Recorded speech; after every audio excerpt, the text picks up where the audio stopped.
சுக்கிரன் நம்ம இந்து புராண ரீதியில் பார்த்தோம் என்றால் பிருகு முனிவருக்கும் கியாதி இந்த தம்பதிகளின் மகனாக பிறந்தவர் சுக்கிரன்.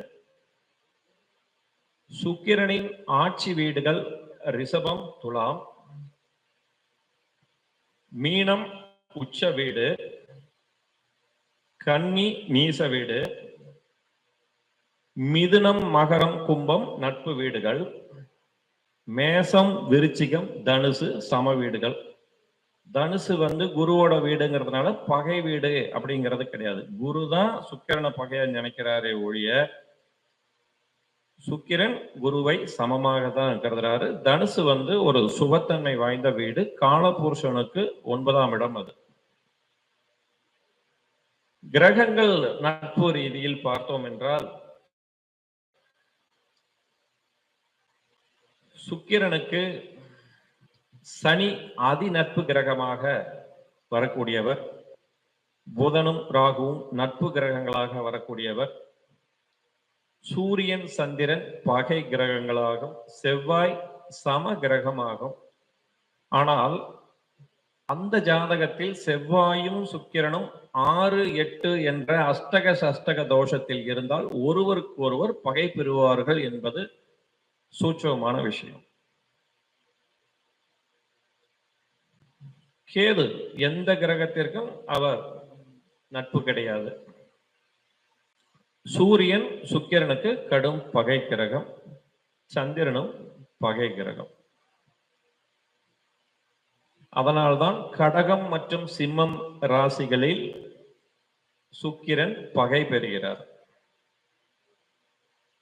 இப்போ முக்கியமான விஷயத்துக்கு, நம்ம காரகத்துவ ரீதியிலான விஷயத்துக்கு நம்ம வருவோம். சூரியன் பகலில் பிறந்தவர்களுக்கு தாய் காரகம் வைக்கக்கூடியவர். எல்லாரும் சந்திரனையே சொல்றாங்க. இரவில் பிறந்தவருக்குத்தான் சந்திரன் தாய் காரகம் வைப்பார். பகலில் பிறந்தவர்களுக்கு சுக்கிரன் தாய் காரகம் வகிப்பார். முக்கியமாக ஒருவருடைய வாழ்க்கை திசை திரும்புவது திருமணத்தில்தான். பெற்றோர் தனது குடும்பம் என்று இருந்தாலும் ஒரு சிலருக்கு அறிமுகமானவர்கள் வாழ்க்கை துணையாக வருவார்கள். ஒரு சிலருக்கு முன்பின் அறிமுகமே இல்லாமல் திடீர் திருப்பத்தின் மூலமாக திருமணம் ஏற்பட்டு இருவேறு கலாச்சார மத ஜாதி ரீதியில் கலப்பு ஏற்பட்டு ஒரு சிலர் சிறப்பாக வாழ்கிறார்கள், ஒரு சிலர் சிறப்பாக வாழ்வதில்லை. அது அவரவருடைய சூழல் மற்றும் ஜாதகத்தின் நிலைப்பாட்டை பொறுத்து செவ்வாய் சுக்கிரனின் தன்மை, லக்னம் 7ஆம் இடத்தின் தன்மை, நவாம்சத்தின் தன்மையை கொண்டு திருமண வாழ்க்கை நிர்ணயிக்கப்படுகிறது ஜோதிட ரீதியாக. அந்த வாழ்க்கையே திசை திருப்பக்கூடிய வாழ்க்கை துணை என்று கூறப்படக்கூடிய களத்திர பாவகத்திற்கு காரகம் வகிக்கக்கூடியவர் இந்த சுக்கிரன். அதனால்தான் 7ஆம் இடத்தில் சுக்கிரன் இருந்தால் காரகோ பாவக நாஸ்தி என்று திருமண வாழ்க்கை சிறப்பில்லை என்று அடிப்படை பொதுவான கருத்து கூறப்படுகிறது. என்றாலும் கூட எல்லா லக்னத்திற்கும் இந்த 7இல் சுக்கிரன் இருந்தால் மோசம் தோஷம் என்று ஒருபோதும் கூறக்கூடாது. மேஷ லக்னம் என்றால் 7ஆம் இடமாகிய துலாம் ராசியில் சுக்கிரன் ஆட்சி பெறுவது மாளவ யோகத்தை ஏற்படுத்தும். நல்ல வாழ்க்கை துணையை, நண்பர்களை, செல்வ வளத்தை, ஆடம்பர வாழ்க்கையை ஜாதகருக்கு ஏற்படுத்தும். ரிஷப லக்னமாக இருந்தால் லக்னாதிபதியே 7ஆம் வீட்டில் இருக்கிறார். நெருங்கிய உறவு முறையில் திருமணம் நடைபெறுவதற்கு வாய்ப்புகள் உண்டு. காரகோ பாவக நாஸ்தி மிக மோசம் என்று கூறிவிடக்கூடாது. அதுவும் செவ்வாயும் சுக்கிரனும் பரிவர்த்தனை பெற்று இருந்தால், அதாவது ரிஷபத்தில் செவ்வாய் இருந்து விருச்சிகத்தில் சுக்கிரன் இருந்தால் நல்ல களத்திரம் அமையும். காரகோ பாவக நாசி என்று கூற இயலாது. மிதுன லக்னத்தில் பிறந்தவர்களுக்கு சுக்கிரன் 7ஆம் வீட்டில் இருப்பது யோகத்தை தரும். ஏனென்றால் மிதுன லக்னத்திற்கு யோக கிரகமாக 5ஆம் அதிபதியாக வரக்கூடியவர் சுக்கிரன். அதுவும் தனுசு சுபத்தன்மை வாய்ந்த வீடு என்பதை சற்று முன்பு நாம் பார்த்தோம். இப்பதான் முக்கியமான விஷயம். இந்த கடகம் சிம்மம் லக்னத்திற்கு 7ஆம் வீடாகிய மகரம் கும்பத்தில் சுக்கிரன் இருப்பது காரகோ பாவ நாஸ்தி என்ற களத்திர தோஷத்தை நிச்சயம் பாதிப்பை ஏற்படுத்துவார். கேந்திராதிபத்திய தோஷத்தையும் பெறுவார், காரகோ பாவநாஸ்தி சிக்கலையும் தருவார். நிறைய ஜாதகங்களை சீர்தூக்கி பார்த்திருக்கிறேன் இந்த 25 வருடங்களில். கடக லக்னத்திற்கும் சிம்ம லக்னத்திற்கும் 7ஆம் வீட்டில் சுக்கிரன் இருக்கும் ஜாதகர்கள் திருமண வாழ்க்கை சிறப்பை தருவதில்லை. இதுக்கு பரிகாரம்னு கேட்டா இல்லை, எனக்கு தெரிந்து இல்லை.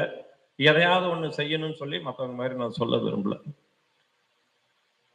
அடுத்து கன்னி லக்னத்துக்கு எடுத்தீங்கன்னா சுக்கிரன் 7ஆம் வீடாகிய மீனத்தில் இருப்பது மிக மிக சிறப்பு. மாளவ யோகத்தின் அற்புதமான பலன்கள் ஜாதகருக்கு கிடைக்கும். அடுத்து துலாம் லக்னம். லக்னாதிபதி சுக்கிரன் 7ஆம் வீட்டில் இருந்தாலும் கூட அவரே 8ஆம் அதிபதியாகவும் வருகின்ற காரணத்தினால் இந்த செவ்வாய் நீசமடைந்தோ அல்லது செவ்வாயும் சுக்கிரனும் 6, 8 என்ற அஷ்டக சஷ்டக தோஷத்தில் இருந்தாலோ திருமண வாழ்க்கை சிறப்பை தருவதில்லை. அடுத்து விருச்சிக லக்னத்திற்கு 7ஆம் வீடாகிய ரிஷபத்தில் சுக்கிரன் இருப்பது மாளவ யோகத்தை ஏற்படுத்தும். தனுசு லக்னத்திற்கு 7ஆம் வீடாகிய மிதுனத்தில் சுக்கிரன் இருப்பது காரகோ பாவநாஸ்தி என்ற களத்திர தோஷத்தின் தோஷத்தை அதிகமாக ஜாதகருக்கு ஏற்படுத்தும். மகர கும்பம் லக்னத்தில் பிறந்தவர்களுக்கு சுக்கிரன் யோக கிரகமாக ஒரு கேந்திரத்திற்கும் திரிகோணத்திற்கும் அதிபதியாக வருகின்ற காரணத்தினால் அந்த அளவிற்கு தோஷத்தை ஏற்படுத்துவதில்லை. அடுத்து மீன லக்னத்திற்கு சுக்கிரன் 7ஆம் வீடாகிய கன்னியில் நீசமடைந்திருப்பது மிக மிக மோசமான திருமண வாழ்க்கை சிக்கலை ஏற்படுத்தும். ஒரு சிலருக்கு திருமணம் நடைபெறாது, நடைபெற்றாலும் நீடிக்காது. இது அனுபவத்தில் நிறைய கண்டிருக்கு. ஏன்னா இருக்கிறதுலயே மோசம் மீன லக்னத்திற்கு 7இல் சுக்கிரன் இருப்பதும் கடகம் சிம்மம் லக்னத்திற்கு 7இல் சுக்கிரன் இருப்பதும் காரகோ பாவ நாஸ்தியை ஏற்படுத்தும். அடுத்து இந்த அத்தை மாமியார் உறவுகளுக்கு காரகம் வைக்கக்கூடியவரும் இதே சுக்கிரன் தான். 10ஆம் அதிபதியும் சுக்கிரனும் பலம் பெற்று திரிகோண ஸ்தானங்களில் இருந்தால் திருமணத்திற்கு பிறகு மாமியார் மூலமாக நல்ல வழிகாட்டுதல், ஆலோசனை, முன்னேற்றம் கிடைக்கும். ஒரு சிலர் தனது மாமியார் பெயரில் தொழில் தொடங்கி வெற்றி பெற்றவர்கள் இருக்கிறார்கள். நான் நிறைய அன்பர்களுக்கு வழிகாட்டி இருக்கிறேன். நிறைய பேரு நம்ம பேசுறத கேட்டு ஃபோன் நம்பர் வேணும்னு கேட்குறீங்க. அது எழுதிக்கிங்க. முதலில் அழைக்க வேண்டிய எண் 93 44 11 89 56 9344118956. அதற்கும் முன்பாக நீங்கள் வாட்ஸ்அப் எண்ணிற்கு உங்களுடைய விவரத்தை அனுப்பி அதன் பிறகு இந்த எண்ணிற்கு அழைக்கவும். எனது வாட்ஸ்அப் எண் 96 29 15 97 17 9629159717.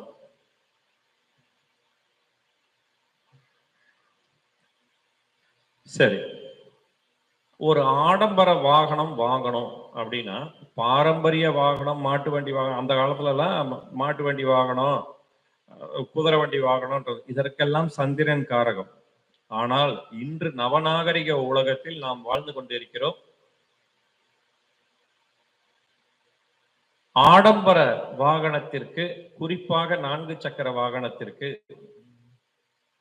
காரகம் வைக்கக்கூடியவர் சுக்கிரன். அவர் கேந்திர திரிகோணங்களில் ஆட்சி உச்சம் பெற்று இருந்தால் ஜாதகர் ஆடம்பர வாகனத்தை வாங்கி அனுபவிக்கக்கூடியவராக இருப்பார். மேலும் 4ஆம் இடத்தில் சுக்கிரன் இருப்பது திக்பலம் பெற்று ஜாதகருக்கு வாகன யோகத்தை ஏற்படுத்தும். அடுத்து கடக லக்னத்திற்கு இந்த சுக்கிரன் 4ஆம் வீடாகிய துலாம் ராசியில் ஆட்சி பெற்று இருந்தாலும், 9ஆம் வீடாகிய மீனத்தில் உச்சமடைந்திருந்தாலும், 11ஆம் வீடாகிய ரிஷபத்தில் ஆட்சி பெற்று இருந்தாலும் வீடு மனை வாகன யோகம் உண்டு. குறிப்பாக ஆடம்பரமான வீடு வாகனம் ஜாதகருக்கு ஏற்படும்.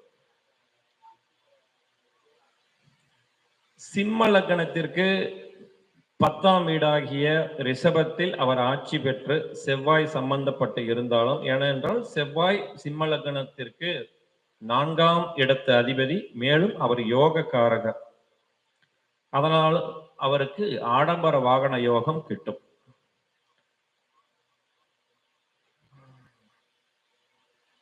அடுத்து கன்னி லக்னத்துல பிறந்தவங்களுக்கும் சுக்கிரன் 2 மற்றும் 9ஆம் இடத்து அதிபதியாக வருகின்ற காரணத்தினால் 4ஆம் இடமாகிய தனுசு ராசியில் இருந்தாலும் 7ஆம் இடமாகிய மீனத்தில் இருந்தாலும் அவருக்கு ஆடம்பர வாகன யோகம் உண்டு.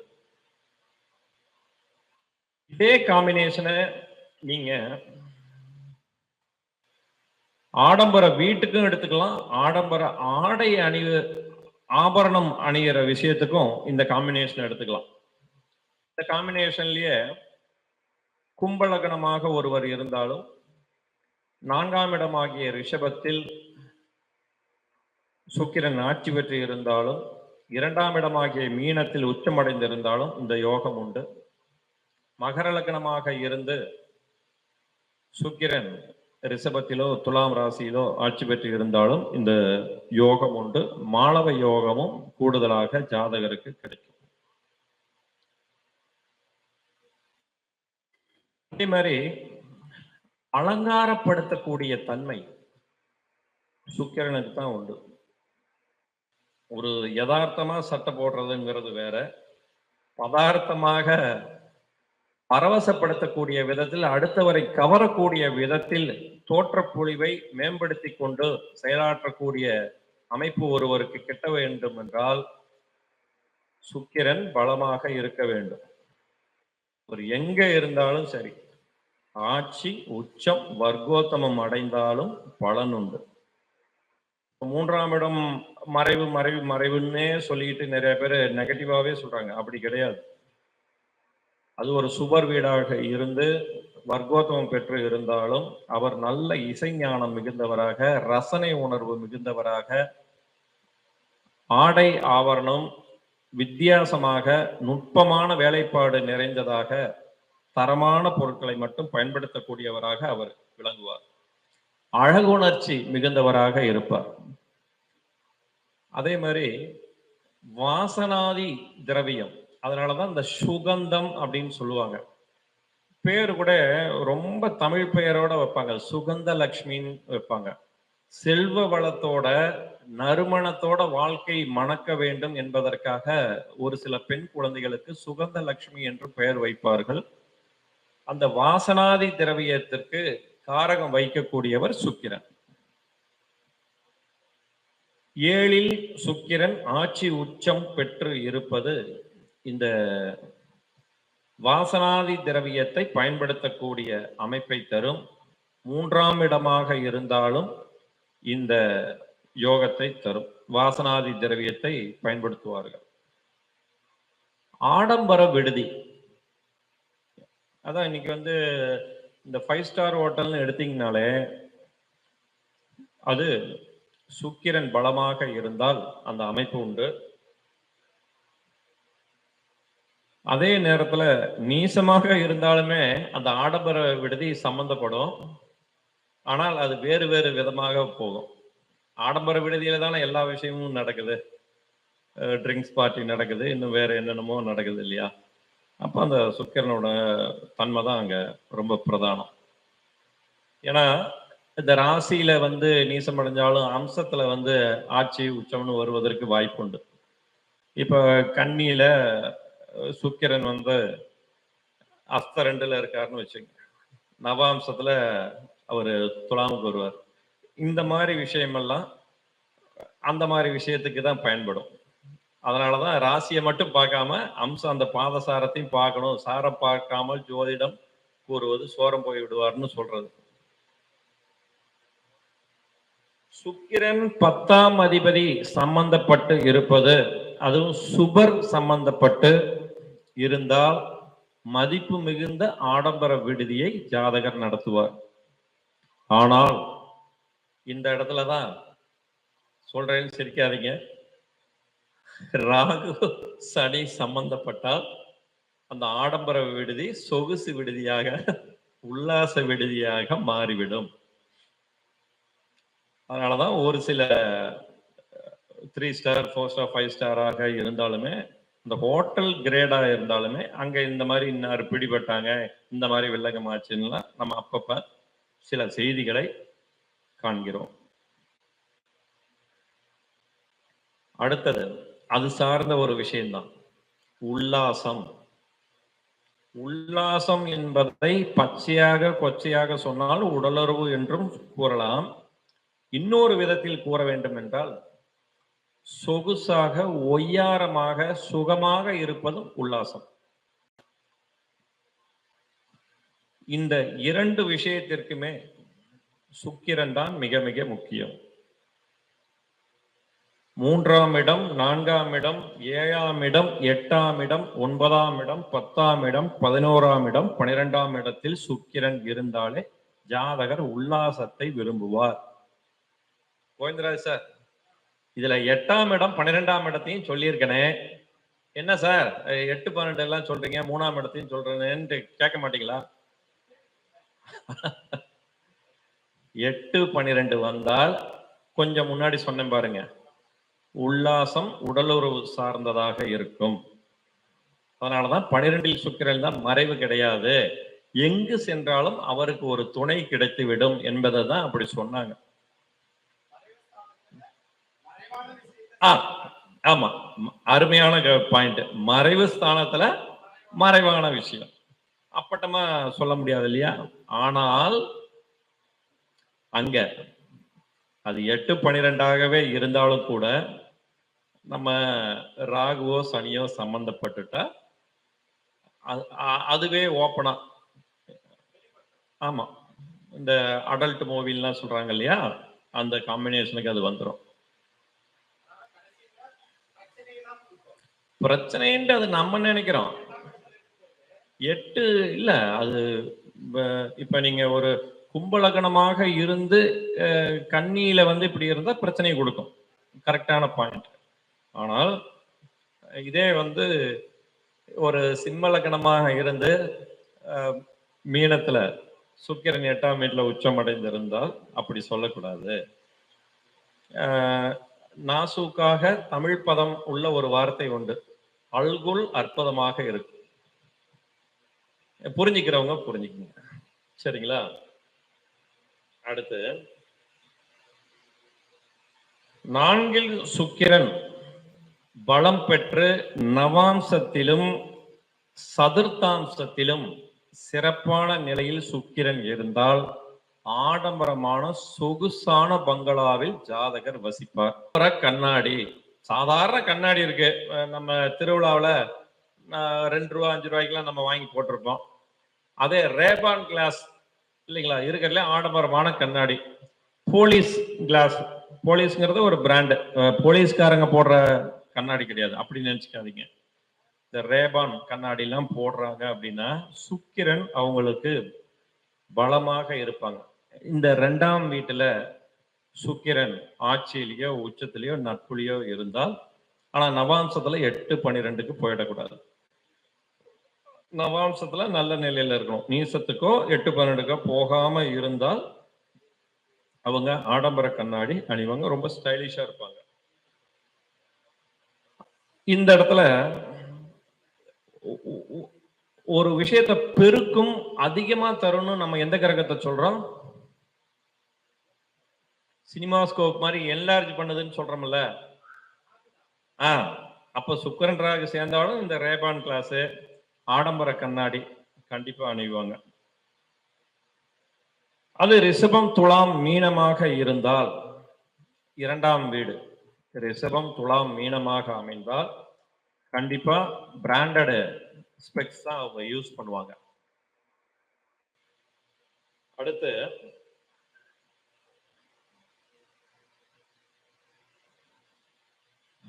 விலை உயர்ந்த பூக்கள். ஆண்கள் வந்து வாங்கி தான் கொடுக்கிறோம். நம்ம விருப்பப்பட்ட பெண்ணுக்கு வாங்கி தான் கொடுக்கிறோம். அப்போ அந்த பெண் ஜாதகத்துல சுக்கிரன் சிறந்த முறையில் இருந்தால் இம்போர்ட் பண்ண வேணும்னு கேட்பாங்க. இந்த ஃபர்ஸ்ட் குவாலிட்டி குமாரசாமியம் நூல் ரீதியாக இப்ப இந்த இம்போர்ட்டட் இந்த துளிப்பு, இந்த ரோஸ், இந்த மாதிரி வர்றதுக்கெல்லாம் சுக்கிரன். அடுத்து இசைக்கருவி, நரம்பு சம்பந்தப்பட்ட கருவிக்கெல்லாம் புதன் வருவாரு. ஏனைய இசைக்கருவிகளுக்கு வந்து சுக்கிரன் வருவார். யாருக்கெல்லாம் சுக்கிரன் லக்னம் 2ஆம் இடம், 3ஆம் இடம், 5ஆம் இடம், 7ஆம் இடம், 9ஆம் இடம், 10ஆம் இடம், 11ஆம் இடத்தில் சுக்கிரன் ஆட்சி, உச்சம், வர்க்கோத்தமம் பெற்று இருந்தால் இசை ஆர்வமும் இசை கருவிகளை பயன்படுத்தக்கூடிய ஞானமும் உண்டு.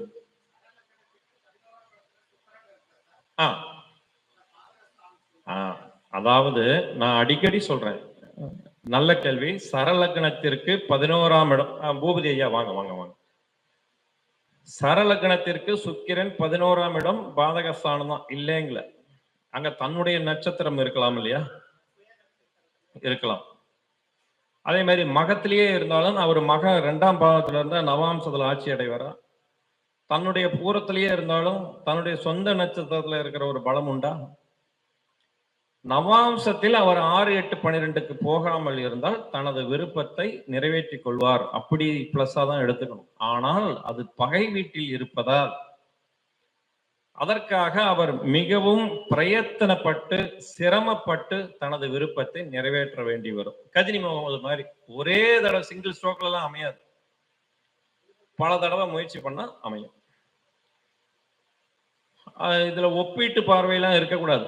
அவன் போனா கிடைச்சதுங்கிற மாதிரிலாம் நம்ம நினைக்கிறோம். நம்ம திரும்ப திரும்ப செஞ்சு முயற்சி உடையார் இகழ்ச்சி அடையார் அப்படிங்கிற மாதிரி ஃபாலோ பண்ணா அந்த காரியம் நடக்கும். என்ன உடனே ரகசியத்துக்கு போயிட்டீங்க? சுக்கிரனோட காரகத்துவத்தை பத்தி பேசிட்டு இருக்கீங்கயா பூபதி ஐயா. அடுத்து கோவிந்தராஜ் ஐயா, நடனம். இது பாரம்பரிய நடனம். அது வந்து புதன் வந்தா நளினம், ஏற்கனவே சொல்லிட்டோம். சிருங்காரம் அப்படின்னு சொல்றோம் இல்லையா? அப்படியே வசீகர பார்வை, கடைக்கன் பார்வை புதன்.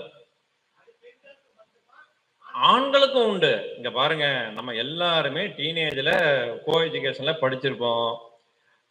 எந்த பொண்ணு நம்மளை பார்க்குதுங்கிறத அந்த பொண்ணை பார்க்க மாட்டோம். நமக்கு இப்ப சுக்கிரன் நல்லா இருந்தா, புதன் நல்லா இருந்தா, ஒரு இங்க பாருங்க, இது 90 டிகிரி, இது 180 டிகிரி அப்படின்னா இந்த 90 டிகிரியில ஆங்கிள் கிடைக்காது யாருக்குமே. ஆனா 180 டிகிரியை நீங்க நினைப்பீங்க. முத்து பாண்டி ஐயா மாதிரி என்ன மாதிரி இருக்கிறவங்க இந்த 90க்கு 180க்கு நடுவுல ஒரு 130 டிகிரினா கூட இங்க இந்த பக்கவாட்டு பார்வைன்ட்டு இங்க நேரா பாக்குற மாதிரி இருக்கும். ஆனா இப்படி கவனிச்சுக்கிட்டே இருப்போம். நான் எல்லாம் கவனிச்சிருக்கிறேன், நிறைய உள் வாங்கியிருக்கேன். சில பெண்கள்கிட்ட நான் படிச்சிருக்கேன், அவங்க எப்படி நம்மளை கவனிக்கிறாங்க. அதாவது பார்த்தா பிடிக்காது, பார்க்க பார்க்க பிடிக்குன்னு சொல்றாங்கல்ல, அந்த பக்கவாட்டு பார்வை தான் இந்த சுக்கிரனோட தன்மை தான். இந்த நடனம் இந்த சுக்கிரனோட இந்த இடத்துல புதன் சேர்ந்தாலும் சரி, செவ்வாய் சேர்ந்தாலும் சரி, அந்த செவ்வாய் சேர்ந்தவங்க அந்த காம்படிஷனுக்குலாம் போயிட்டு ரொம்ப ரொம்ப ஃபாஸ்ட் அண்ட் ஃபியூரியஸா ஆடுறாங்கல்ல. இப்ப அந்த இந்த பாட்டு என்ன பிரபுதேவா கூட ஆடுவாரு அந்த மாரி படத்துல, சாய் பல்லவி அம்மாவோட ஆடிருப்பாங்க. அந்த மாதிரி ஸ்டெப் எல்லாராலையும் போட முடியாது.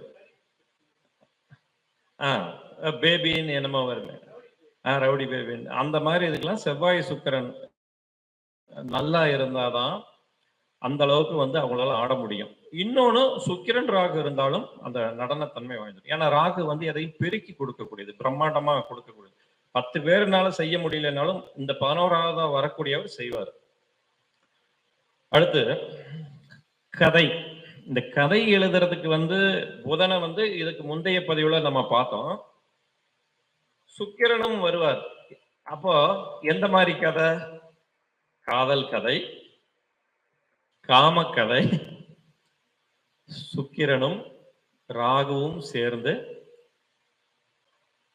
3, 7, 8, 12ஆம் வீடுகள்ல இருந்தா இந்த கள்ள தொடர்பு, கள்ளக்காதல் மாதிரி இந்த மாதிரி கதை அவங்க எழுதுவாங்க, பண்ணுவாங்க. யாரா இதுல என்ன ஆண் பெண் பாகுபாடுனா? உணர்வு ஒண்ணுதானங்க. பௌதிக தோற்றம் தாங்க வேற. ஆணுக்கும் பெண்ணுக்கும் உடல் அமைப்பு தானே வேற. அது இயற்கையோட தன்மை.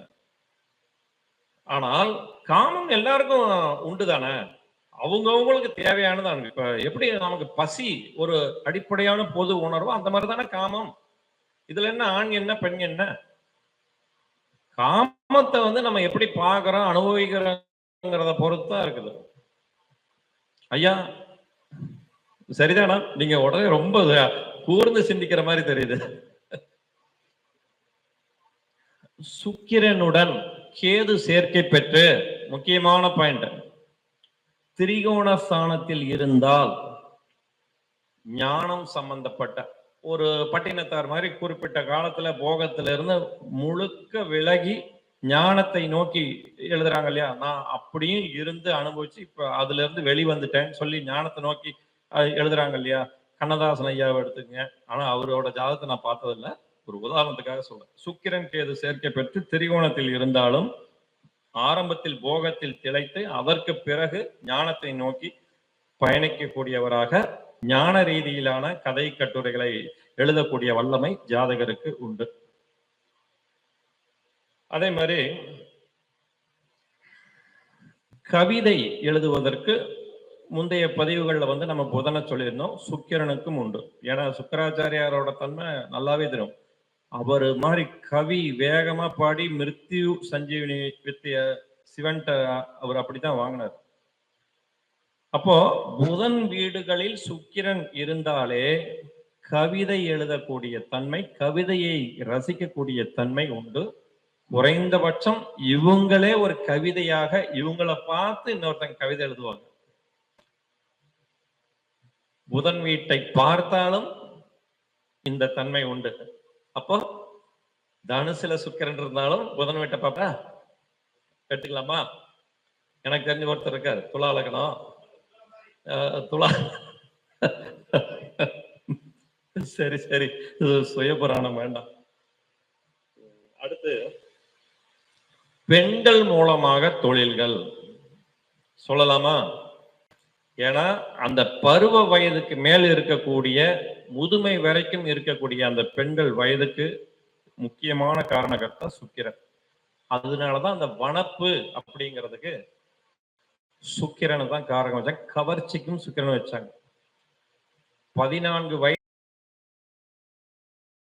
வனப்பு, இளமை, கவர்ச்சி, அழகு, அதுக்கப்புறம் தோல் சுருங்குது, உடல் முடியல, மூட்டு வலி, தொப்பை, இந்த மாதிரி நிறைய விஷயம் சொல்றோம். ஐயா தாந்திரிக ரத்னா பிரகாஷ் ஐயா அவர்களே வருக வருக வருக. சுபர் வீடுகளில் சுபர் சம்பந்தப்பட்டு இருந்தால் பெண்கள் சம்பந்தப்பட்ட சுபத்தன்மை வாய்ந்த ஆதாயம், வருமானம் ஜாதகருக்கு உண்டு. பெண்கள் மூலம் தொழில்கள். அப்ப அந்த காஸ்மெட்டிக்கு, ட்ரெஸ்ஸு, ஜுவல்லரி, இதுக்கெல்லாம் சுக்கிரன் நல்ல விதத்தில் கேந்திர திரிகோணத்தில் சுபர் வீடுகளில் இருப்பது. இப்பதான் சொன்னேன், அந்த தனுசு வீடுகள்ல இருந்தாலுமே இந்த விஷயம் சம்பந்தப்படும். அது கேந்திர திரிகோணமாக இருந்தாலும் சிறப்பை தரும். ஒருத்தர் கேட்டாரு, சார் இந்த மெட்ராஸ்னு இருந்த வரைக்கும் சினிமா ரொம்ப பிரபல்யமா நல்லா இருந்துச்சு, அப்படியா? மெட்ராஸ்ங்கிற பேர் இருந்த வரைக்கும் சினிமா ரொம்ப நல்லா இருந்தது. சினிமா தொழில் நிறைய பேருக்கு வேலை கிடைச்சது, கலைத்துறை சார்ந்த கலைஞர்கள் அதிகம் பேர் இருந்தாங்க அப்படின்னு சொன்னாங்க. ஹலோ, இந்த சென்னைன்னு வந்த உடனே அந்த அளவுக்கு இல்லையா சார், திரைத்தொழில் நசிஞ்சிடுச்சு, அந்த அளவுக்கு வேலை கிடைக்கலன்னு சொல்றாங்க. அதுதான், அதுக்கு தான் வர்றேன். மெட்ராஸ்ல இருந்த வரைக்கும் ஒரு சுக்கிரன். அது 4 மாநிலத்திற்கும் இதுதான் தென்னிந்திய நடிகர் சங்கம்னு இருந்துச்சு. சென்னை கூட்டி பாருங்க, கேது வருவார். கேது வந்து யாருக்குமே நட்பு கிடையாது. அதுவும் சுக்கிரனை வந்து அந்த இதுல இருந்து ரொம்ப அந்த திரைத்துறைங்கிறது வந்து சுருங்கிடுச்சு. ஒரு சிலர் மட்டும்தான் டாமினேட் பண்ற மாதிரி இருக்காங்க. அன்னைக்கெல்லாம் நிறைய படம் வந்தது, நிறைய கலைஞர்கள் இருந்தாங்க. இன்னைக்கு அந்த அளவுக்கு இல்லை. அடுத்து இந்த நாடகம். இன்னைக்கு அன்னைக்கு வந்து ஸ்டேஜ்ல ஆன் த ஸ்பாட் நடிச்சாங்க. இன்னைக்கு எடிட் பண்ற அளவுக்கு டெக்னாலஜி வந்துருச்சு. அப்போ பாரம்பரிய நாடகம், நடன, நாட்டியம் இதுக்கெல்லாம் பாத்தீங்கன்னா புதன் சுக்கிரன் சேர்க்கை பெற்று சுபர் வீடுகளிலோ அல்லது கிந்திர திரிகோணத்திலோ இருப்பது இந்த பாரம்பரிய நாடகம் சிறப்பை தரும். அதே போல சுக்கிரன் ராகு சேர்க்கை பெற்று இருந்தாலும் நாடகம் உண்டு. ஆனால் அது பல சூட்சமங்களை கொண்டது. அதாவது இன்னைக்கு வெப் சீரிஸ்லாம் நிறைய வருது. அதெல்லாம் பாத்தீங்கன்னா சுக்கிரன் ராகு அவங்களுக்கு நிறைய சம்மந்தப்பட்டிருக்கு. அதனாலதான் இன்னைக்கு யூடியூப்ல ஏகப்பட்ட வெப் சீரிஸ் வந்துகிட்டு இருக்கு. அடுத்து அழகு, வனப்பு கொஞ்சம் முன்னாடி சொன்னோம். அந்த பாயிண்டும் சுக்கிரனுக்கு இங்க வருது. லக்னம் 2ஆம் இடம், 3ஆம் இடம், 4ஆம் இடம், 5ஆம் இடம், 7ஆம் இடம், 8ஆம் இடம், 9ஆம் இடம், 11ஆம் இடத்தில் சுக்கிரன் இருந்து செவ்வாய் சம்பந்தப்பட்டோ ராகு சம்பந்தப்பட்டு இருந்தால் வனப்பு பிறரை சுண்டி இழுக்கும். இங்க 8ஆம் இடம்னு சொன்னேன். ஏன் சொன்னேன்? 8ஆம், அதாவது லக்னம் 2, 3, 4, 5, 7, 8, 9, 11 சுக்கிரன் இருந்து செவ்வாயோ ராகுவோ சம்பந்தப்பட்டிருந்தால் பிறரை சுண்டி இழுக்கக்கூடிய கவர்ச்சி, வனப்பு உண்டு. இதுல ஏன் 8 சொன்னேன்? கொஞ்சம் விரசமா இருந்தாலும் நம்ம சப்ஜெக்டுக்கு அதை சொல்லிதான் ஆகணும். ஏன் 8? ஏன் 8ல ஒரு விஷயம் சொன்ன சிரிச்சிருவீங்க, ஆனா உங்களால மறுக்க முடியாது. சொல்லுங்க என்னன்னா பிருஷ்டம். அதனாலதான் சொல்லலே கிடைக்கலாம். நான் சொன்னதுக்கு அப்புறம் இப்படி சொல்லக்கூடாது. அதாவது 8ஆம் வீட்டின் முதல் திரைக்காலம், மத்தியம திரைக்காலம், 3ஆம் திரைக்காலம் பாத்தீங்கன்னா பிறப்பொறுப்பு அந்த பிருஷ்டம் இதுதான் வரும். அந்த பட்டக்ஸ். அதனாலதான் அந்த பின்னழகு ஒரு அதீத கவர்ச்சியாக இருக்கிறது அப்படின்னு அந்த இந்த நிக்கிதான்னு ஒரு நடிகைன்னு நினைக்கிறேன். அந்த வெங்கட் பிரபு படத்துல கூட அந்த ஒரு பாட்டு வரும், சம்பத் சார் அதெல்லாம். அது பாத்தீங்கன்னா அந்த முக்கியமா அந்த இது பண்ணுவாங்க.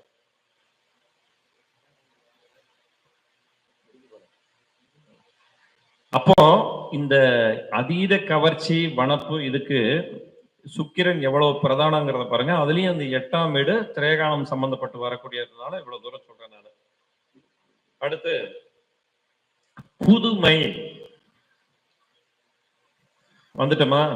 இன்னைக்கு ஒவ்வொரு வருஷமும் ஒவ்வொரு அப்டேட் ஆகிற மொபைல், லேப்டாப்னு வாங்கிட்டு இருக்குமா? அப்ப சுக்கிரன் ராகு சம்பந்தப்பட்டு இருந்தாலோ அல்லது ராகுவின் நட்சத்திரத்தில் சுக்கிரன் இருந்தாலோ புதுமையான விஷயங்களை உள்வாங்கணும், வெளிப்படுத்தணும், பயன்படுத்தணும்னு ஜாதகர் விரும்புவார்.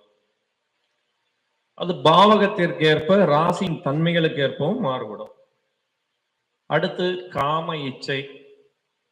சுக்கிரன் கன்னி ராசியில் இருந்து சனி, ராகு, கேது, செவ்வாய் சம்பந்தப்பட்டு 2, 4, 7, 8, 12ஆம் வீடுகளாக அந்த கன்னி ராசி அமைந்தால் அவர் காம இச்சை மிகுந்தவராக, சர்ச்சைக்குரியவராக இருப்பார். சுக்கிரன்னா அவரவர் ஜாதகத்தில் எப்படி இருக்கிறாரோ அதனை பொறுத்து அதன் தன்மைகள் வெளிப்படும். இதுதான் வந்து சூட்சமம். சுக்கிரனின் காரகத்துவ சூட்சங்கள் இன்னைக்கு பிரகாசுக்கே வந்து அந்த 8ஆம் இடம் திரேகாலம் பிருஷ்டன் சொன்னோன்னு அவருக்கு திகட்டி போயிடுச்சு. அதனால இத்தோட இந்த சுக்கிரன் காரகத்துவம் சூட்சும பலன்கள் என்ற தலைப்பை நிறைவு செய்கிறேன். எனக்கு அடுத்ததாக தாந்திரிக ரத்னா பிரகாஷ் ஐயா பேசணும். நம்ம அவருக்கு முன்பாக நம்ம பைரவா ஜோதிடர் யார், என்ன, எங்கு, எப்படி படிக்கலாம் என்று கல்வி சம்பந்தப்பட்ட விஷயத்தை பேச இருக்கிறார். அடியேனை தொடர்பு கொள்ள விரும்புபவர்கள் 96 29 15 97 17 9629159717 என்ற வாட்ஸ்அப் எண்ணிற்கு உங்கள் விவரத்தை அனுப்பி 9344118956 என்ற கைபேசி எண்ணிற்கு அழைத்து பேசுங்கள். நன்றி.